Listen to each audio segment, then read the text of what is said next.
Alright, time to continue my little foray into this year's Oscar nominees because somebody's got to do it, and I actually care about the Oscars because I'm a fucking loser. Okay, The Shape of Water finally came to Korea this week, which, it's been 2.5 months since the US release, so they took their time, and, it turns out that it was just good timing for me, because on Wednesday, I had a little panic attack, and I went to a momentary deep depression. I didn't come out of my little bed right here. I wanted to kill every single person that I could remember that emotionally hurt me, and I survived for 2 days on water, some gummy worms, some peanut M&Ms, and some Mentos. And on Thursday, around 5 p.m.-ish, I decided that maybe killing everybody would not really bode well with my future plans. So I decided to, get into a better mood by watching a movie that I actually wanted to see. I mean, it's a Del Toro film. Everybody wants to see it. So here's the thing about The Shape of Water. It's been constantly advertised, at least in Korea, as a fairy tale for adults. And I feel like this is partially a smart move because if you don't have that in mind when you go into this movie, you might think that the movie's really stupid because there are some very over-the-top scenes that you might not be able to comprehend if you don't have that in mind. But even if you do have this in mind, I feel like there is one major flaw with the film, and I want to get into it because I say it's a flaw, but I'm gonna twist it around just a little bit. So here's the main problem that I think the movie has. So like a lot of his movies, when it comes to Del Toro, this movie also kind of it shows a movie that's clearly struggling to find a balance between reality and the fairy tale aspect that it's trying to tell. And this is not a problem in itself, because through this struggle, and through this struggle to find this balance, the film gives us some really interesting conflicts. There's a lot of interesting contrasts going on. It makes the film interesting. Chronos, to a certain extent, is that kind of movie. Pan's Labyrinth, The Devil's Backbone, all those movies are films that are trying to show us this interesting aspect of filmmaking and storytelling through this contrast and this struggle between reality and the fairy tale storytelling techniques. However, with this film, I feel like both sides of the spectrum, the fairy tale aspect and the reality aspect of the movie, kind of falls flat because, well, with the fairy tale aspect of the film, it doesn't, in my opinion, compared to his other movies, especially Pan's Labyrinth, it just doesn't indulge into the fairy tale aspect deeply enough for me to sort of, become oblivious to the fact that it's trying to be a fairy tale. Almost throughout the entire experience watching the movie, I was fully aware of the fact that the movie was trying to be a fairy tale. And the thing is, a good movie keeps its illusion. It never breaks this illusion. It makes you completely oblivious to the fact that what you're seeing is completely fake. It's a fabricated story. It's not real. Unfortunately, this movie did not succeed in that, and I feel like the reality aspect of the movie doesn't work because there's this vague social commentary that's going on in this movie about prejudice and discrimination and about minorities and, outcasts of society and whatnot. And it's kind of dealt in a very half-assed way. It's not done in extreme depth, and it's done just a bit too far. It's far too lightly to go anywhere. It doesn't become fully fleshed out in any point in the film. The only social commentary I think does work in this movie is this. I'm gonna get into it a bit later, but I feel like it kind of talks about how the Cold War and how 50s America, that suburban image of 50s America, sort of affects certain people in a very disenfranchising way, and I feel like that's the only thing that it does successfully. But when it comes to the discrimination thing, I feel like it just, it addresses it, but it never really talks about it. And I feel like that makes that reality aspect of the film just, it just doesn't work for me. So, I feel like both sides don't work. And the thing is, he usually does this well. And I constantly, talk about Pan's Labyrinth, but there's a reason I do that. That's a perfect example of, fully fleshing out the fairy tale aspect and the reality aspect of that struggling balance. With Pan's Labyrinth, the film fully indulges into the gothic and somewhat overwhelming and at times terrifying world of fairy tales, and then it shows you this towering presence of war, this really concrete and also threatening scenes of torture and murder, and it shows you that extreme contrast, and it works. And it somehow finds a balance at times too, because both worlds are also very terrifying. Del Toro knows how to do this. Unfortunately, with this movie, he kind of fails. But the thing is,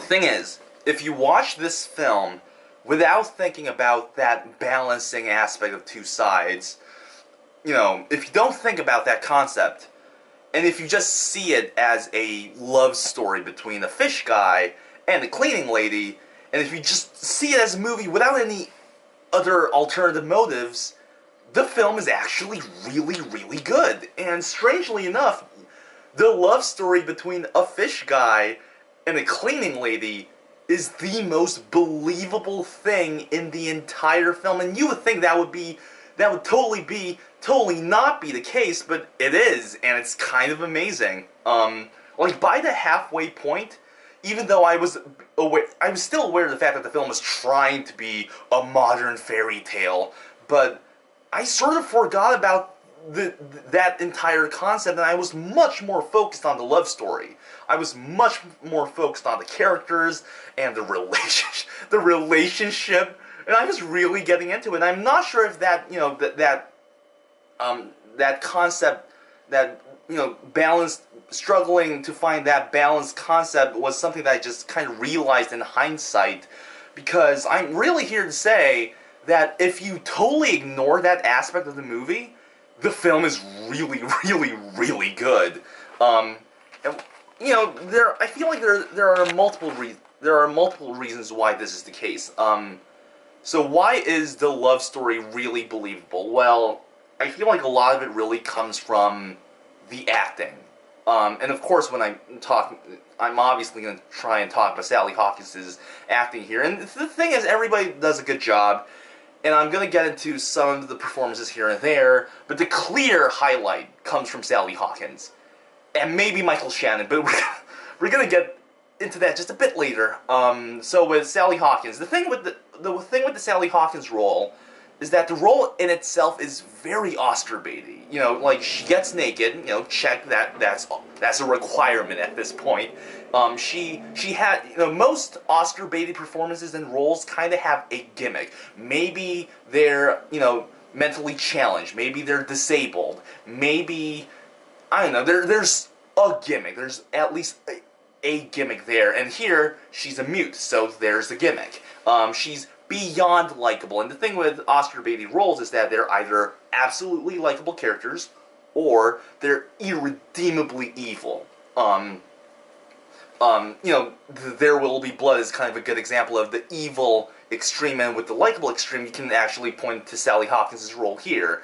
And the thing is, if she was dying from cancer in this movie, she would totally win the Oscar this year.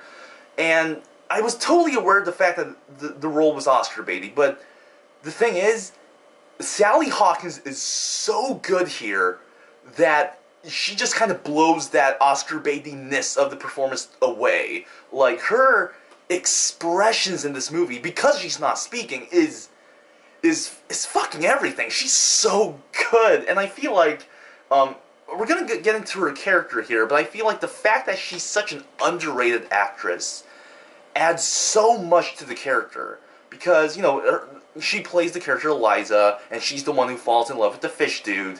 And the thing with her is that if we're going to talk about this movie being a fairy tale and whatnot, Eliza's kind of a fairy tale princess with a twist. And from now on, I'm gonna mostly, when I'm talking about fairy tale princesses, I'm gonna mostly talk about Disney princesses, because that's kind of our modern idea of what a princess is, especially a fairy tale one. So the only thing that she, um, the only thing that she has that most classic old school princesses also have is the fact that her dialogue doesn't matter. And the thing is, when you look at princesses like Snow White or the princess from Sleeping Beauty that I cannot remember the name of, if they never spoke in those movies, it wouldn't have mattered because they had no personality at all. So the fact that Eliza doesn't speak actually says a lot about old school fairy tales.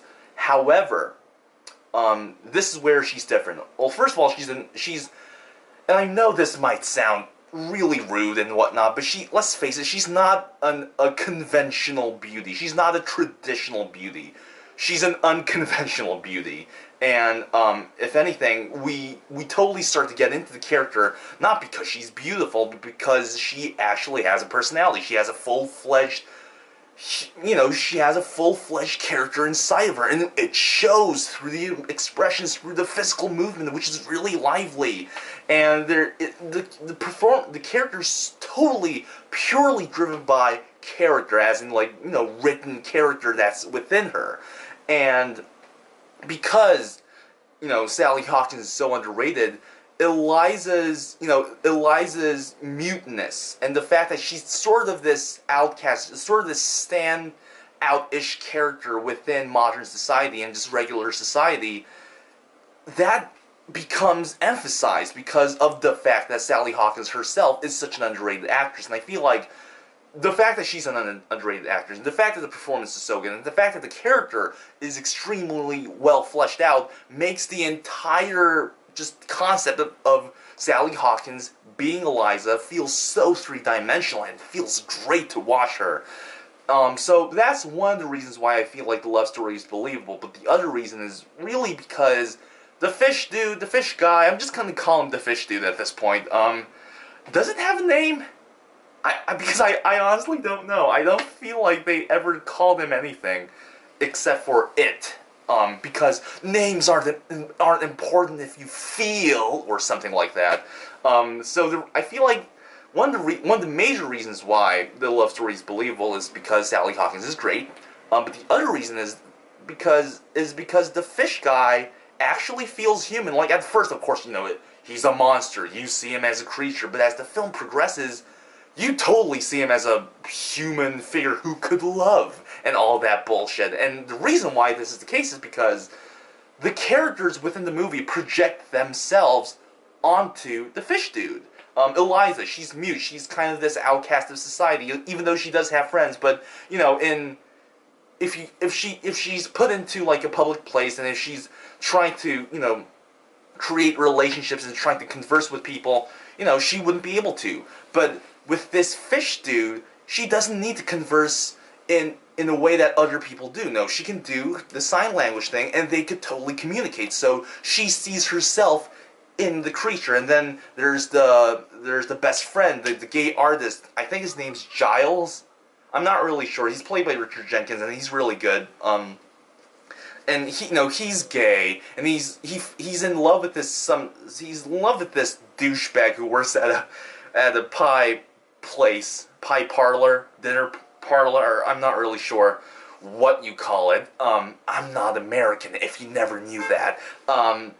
And he feels like he's an outcast, especially in that era of America. This room is way too hot, and the fucking window's actually open for us. God fucking sakes, it's like I never left home. So the character, the gay best friend, also sees himself in the fish dude because, he's also an outcast. And I feel like because the characters sort of associate themselves with the fish guy starts to become genuinely human. He does not feel strange at all at a certain point in the movie, and I feel like that's why the love story is so believable. The film takes its damn time, but, perfectly deserved time to flesh out the Sally Hawkins character, and they take enough time to really slowly but surely make the fish dude feel more human. And at the end, when they're in love, when they're in the water, and they're doing their thing, it feels as natural as it possibly could be. I'm saying that because it's not, it's still a fish dude, having sex with a human, and it still feels weird, but it's more acceptable than in the beginning. So yeah, I feel like that's why the love story works. And if we're gonna get into the other performances, I mean, let's get into Michael Shannon, man. Let's get into his character and performance. So at first, when you see him, you just kind of go, oh my god, it's just going to be another Michael Shannon performance where he plays the villain and he's kind of this irredeemable jerk-off. But then as the film slowly goes, you kind of realize that he's probably the most complex character in the entire movie. And this could totally be because Michael Shannon just does this really weird...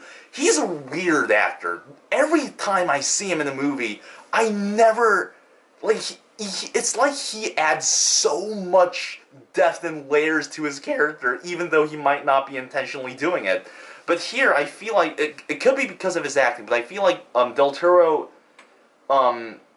he writes him as this really interesting character. I feel like he might be a representation of, being this product of a society that provides a very shallow idea of what a man should be and maybe what a family should be. And he feels disenfranchised, even though he fits the mold perfectly. He wants that family. He wants the car with the great color. He wants to fit in this 50s American suburban idea, but as he's fitting in, he realizes that he is not satisfied. He feels disenfranchised. And it's kind of the same way that there's that stereotypical idea of Catholic girls becoming way too promiscuous because they become disenfranchised within the religion. That's kind of the case here. He tries to fit into that suburban mold. He becomes disenfranchised and becomes more violent. Like there's that scene where he's having sex with his wife and he's trying to shut his wife up, and I feel like that's a very good, portrayal of how he feels about that suburban image. He wants to shun that away, and I feel like that's why Michael Shannon's character kind of falls for Eliza's character, because she's different. She's not that 50s suburban American mold, and his character's really interesting. I guess that's what I'm trying to say here. Like the scene where he's buying the car, that's probably one of the most important scenes in the movie, because that sort of, emphasizes the fact that he's trying to fit into this mold that he thinks is ideal, even though his intuition and his genuine character is trying to get out of it. So I think it's great. I think Michael Shannon was great. I think the character was great, and I mean, if we're gonna get into the other two main performances, Octavia Spencer was fine. She here's the thing. Her role is, she plays a character that I've seen a million times before, but Octavia Spencer is such a good actress that it feels fresh once again, so there's that. But I feel like Richard Jenkins' character and his performance might be the funniest in the movie, and I'm gonna say this movie's funny. It's definitely a dark comedy to a certain extent as well. Because I feel like Octavia Spencer's character's humor comes from in a very direct tone, but Richard Jenkins' performance and the character's humor is much more subtle. It's much more, and there's that desperate vulnerability there that makes it that makes the character all the more funnier and all the more humane and relatable and whatnot. So I think the characters are written well. I think the love story's written well, and of course, because it's a Del Toro movie, the film is also a very visually engaging, funny, and almost modern-esque film. Because that's what Del Toro is really good at doing. I feel like the aesthetic and the settings just scream out Del Toro, like the frost on the windows in the apartment, the murky settings of the labs, the uncanny suburban homes that Michael Shannon's character lives in, the apartment above the theater, which is probably Del Toro's dream, and the way the light shines on Eliza when she's riding the bus, it looks gorgeous. Like, it looks like something out of a 50s film noir movie, and it's great. And like I said, it feels it has this realistic edge that most fairy tale-esque movies might not have. Like, there's this scene where we see Eliza masturbating, and we learn that she masturbates every morning, or at least every day when she wakes up, because she wakes up at night to go to her job, which is at night. And I feel like that kind of adds this very sexual at this, and at the same time, this sense of authenticity to Eliza's character, which gives this fairy tale aspect of the movie some modern and more authentic edge. And there's that scene where Eliza swears in sign language, and there's this scene involving a dead cat that is beyond hilarious, and I feel like that just adds so much to the movie.